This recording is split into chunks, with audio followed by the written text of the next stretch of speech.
হাসনাত আব্দুল্লাহ, তাকে তো এখন জামাতের মুখপাত্রই আমি মনে করি, তিনি বলছিলেন জামাত ইসলাম কি আসলে একটা ইসলামিক দল? জামাত ইসলাম ইসলামিক দল জানেন না। নাসিরউদ্দিন পাটোয়ারি জামাতকে নিয়ে এমন কোনো কথা নাই বলে নাই জামাত সংস্কারের নামে প্রতারণা করছে। এমনকি এই জামাতের বিরুদ্ধে অভিযোগ দেওয়া হয়েছে জামাত নাকি একটি ভারতের সৃষ্ট দল। সেই জামাতের সাথে তিনি চলে গিয়েছেন। আমরা জামায়াত ইসলামের কাছে আহ্বান রাখবো, ভণ্ডামি বাদ দেন। আপনারা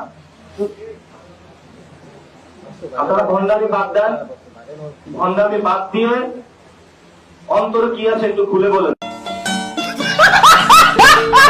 তিনি এখন কথায় কথায় মানে জামাতের নেতারা যেভাবে ইসলামকে সামনে আনে তিনিও একইভাবে ইসলামকে সামনে আনছে, যদিও নুসরাত ব্যতিক্রম। তার বক্তব্যগুলো আমি প্রায় আমি জানি না নুসরাত কেন হাসছে না, আমি দেখেছি নির্বাচনের সময় তাদের একটা